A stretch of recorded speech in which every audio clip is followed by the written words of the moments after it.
So welcome aspirants to new video in this series. Hopefully this series is helping you. If yes, subscribe the channel, like the video and join the telegram channel. ठीक है, तो I am Inderpreet Singh, all India rank 5 इन CDS IMA rank 29 इन FCAT welcomes you to our YouTube channel. इसमें हम physics का ये chapter आप देख सकते हैं,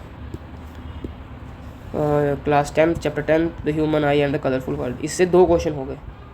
पिछली वीडियो भी इसी चैप्टर से रिलेटेड थी और ये वाली दिस चैप्टर इज़ इंपॉर्टेंट। आने वाले एग्जाम्स जो CAPF या अगला CDS होगा या जो अगर अप्रैल में CDS है उसके लिए इंपॉर्टेंट है ये chapter.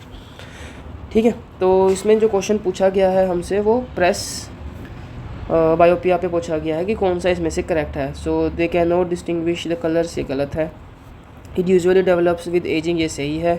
They wear either bifocal lenses consisting of both concave and convex lenses और प्रोग्रेसिव लेंसेज। ठीक है, तो ये भी सही है। तो इसका आंसर है 2 और 3। अभी अगर सिर्फ NCERT की बात करें तो उसमें प्रोग्रेसिव लेंस इतना अच्छे से मेंशन नहीं है, पर फिर भी हम अपना थोड़ा बहुत इंटेलेक्ट लगा सकते थे कि हाँ प्रोग्रेसिव लेंस कहीं ना कहीं इनसे रिलेट करता होगा, तो ये ऑप्शन हम करेक्ट मार्क करते हैं। वैसे प्रोग्रेसिव लेंस का मतलब जो होता है वो मल्टीफोकल होता है। ठीक है, मल्टीफोकल, और ये भी पास का भी और दूर का देखने में दोनों में हेल्प करता है। ठीक है, मतलब जो प्रेस बायोपिया में हमें हमारी रिक्वायरमेंट होती है उसको प्रोग्रेसिव लेंस पूरी करता है, इसलिए इसका आंसर जो है वो 2 और 3। ठीक है, तो ये CDS 2024 का PYQ है। अब हम इससे 3 सिमिलर क्वेश्चन करेंगे। ठीक है, तो चेक पहले जैसे क्वेश्चन आएगा वीडियो पॉज करो, क्वेश्चन को रीड करो, देखोगे आपको स्ट्राइक हो रहा है अगर आपने चैप्टर पढ़ लिया होगा। अगर नहीं पढ़ लिया हुआ तो सीधा फिर आप पूरा वीडियो एक गो में वॉच कर सकते हैं।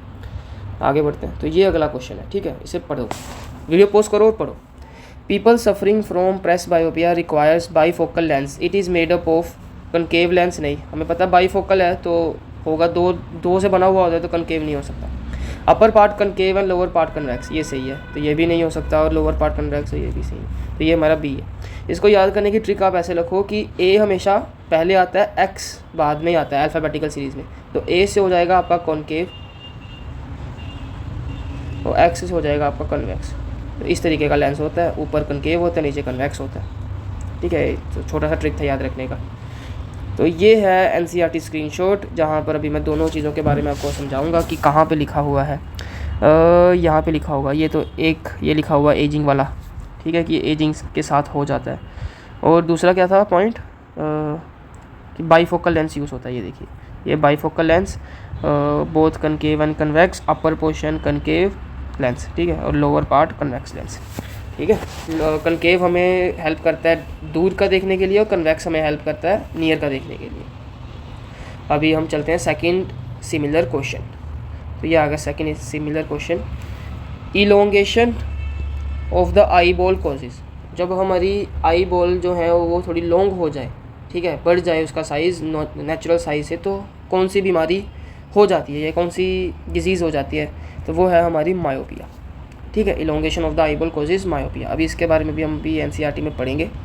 आप पॉज करके या अपनी बुक से इसे ढंग से पढ़ सकते हैं। This is just to show you कि किस तरीके के क्वेश्चन आ सकते हैं, आपको किस तरीके से टॉपिक को पढ़ना है। ठीक है, इसको भी क्विक गो थ्रू करते हैं। जो मायोपिया है इसे हम नियर साइटेडनेस भी बोलते हैं। ठीक है, मायोपिया में जो है हम नियर बाय को अच्छे से देख सकते हैं पर दूर वाले नहीं देख पाते। ठीक है, इसमें जो फार पॉइंट है, देखो ये भी इंपॉर्टेंट बन जाता है कि इसमें जो फार पॉइंट है वो नियर देन द इन्फिनिटी से पहले आ जाता है। ठीक है, in myopia the image of the distance object is formed in the front of retina. जैसे मान लो ये हमारा रेटिना है आई का, तो जो इमेज बन जाती है वो यहीं पर बन जाती है। इसलिए हम जो इसमें लेंस यूज़ करते हैं वो कनकेव लेंस यूज़ करते हैं, ताकि जो लाइट आ रही है वो थोड़ी डाइवर्ज हो और जो इमेज है वो इसके पीछे जाके बने, इमेज जो है वो इसके ऊपर जाके बने।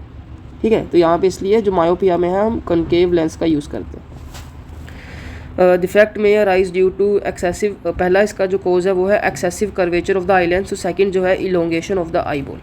ठीक है, तो इस तरीके से आप बाकी का भी पढ़ सकते हैं। यहाँ पे कनकेव लेंस लिखा हुआ है, और concave lens is a suitable power will be bring image back to the retina, this defect is correct. ठीक है, जो कनकेव लेंस क्या है, इसको लाइट को डाइवर्ज करेगा और इमेज को जो है वो थोड़ा पीछे ले जाएगा रेटिना के ऊपर, और हमें सही से दिखना शुरू हो जाएगा। तो ये था बेसिक मायोपिया का। आप इसको ढंग से पढ़ सकते हैं, अपने नोट्स वोट्स जो भी आप बनाते हो उसमें ऐड कर सकते हैं। तो ये है last question for this video. ठीक है, सिमिलर क्वेश्चन। तो following are the symptoms of, और अभी जिसको नॉर्मल पता है कि प्रेस बायोपिया डिस्कस कर लिया, मायोपिया डिस्कस कर लिया, तो इसका आंसर क्या होने वाला है, हाइपरमेट्रोपिया। पर हाइपरमेट्रोपिया का दूसरा नाम क्या होता है वो इस क्वेश्चन में हल्का सा ट्रिक है। पहले हम सिम्टम्स पढ़ लेते हैं। पहला सिम्टम है person is keeping the notebook far away then 25 centimetre to read it properly. मतलब उसको थोड़ा सा दूर लेके जाना पड़ा अपनी कॉपी को अच्छे से पढ़ने के लिए, ठीक है। मतलब पास का तो पढ़ ले रहा है, दूर का नहीं पढ़ पा रहा है, सॉरी दूर का तो पढ़ ले रहा है, पास का नहीं पढ़ पा रहा है, इसलिए उसको नोटबुक को थोड़ा पीछे करना पड़ा। Image is forming behind retina. ये रेटिना है और इमेज हमारी रेटिना के बाद में बन रही है, इसलिए हम इसमें कन्वेक्स लेंस यूज़ करते हैं ताकि जो लाइट है वो डाइवर्ज हो और इमेज जो है हमारी रेटिना के ऊपर बने, ठीक है। अभी इसका आंसर हाइपरमेट्रोपिया है, आपको पता लग गया होगा। पर हाइपरमेट्रोपिया को और हम क्या कहते हैं, हम उसे कहते हैं फार साइटेडनेस। फार साइटेडनेस में हमें दूर का अच्छे से दिखता है, पास का नहीं दिखता है। मायोपिया को हम बोलते हैं नियर साइटेडनेस। नियर साइटेडनेस में हमें पास का तो दिखता है, दूर का नहीं दिखता है, ठीक है। तो ये है आपका हाइपरमेट्रोपिया और इसको हम फार साइटेडनेस बोलते हैं। और इसमें हम डिस्टेंट को क्लियरली देख सकते हैं पर नियर बाय को नहीं देख सकते, can not see near by, अच्छे से नहीं देख सकते, ठीक है। तो बाकी चीज़ भी आप इसमें ये एग्जांपल को भी यहीं पे मेंशन की हुई है, एनसीईआरटी से लिया एग्जांपल। और सेकंड पॉइंट क्या लिया था, image is forming behind retina, तो ये भी यहीं पे लिखा होगा, ये देखो पॉइंट बिहाइंड द रेटिना, ठीक है। तो इमेज जो है वो बिहाइंड रेटिना बनती है इसमें। तो बाकी चीज़ आप इसमें पढ़ सकते हो, इसमें कन्वेक्स लेंस का यूज़ होता है ना।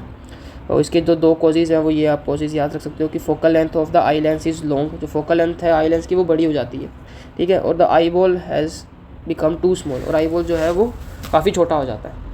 तो ये इसके दो कॉज है। So that's all for this video, ठीक है। एक शॉर्ट वीडियो थी, इस वीडियो ने डेफिनेटली आपको हेल्प किया होगा।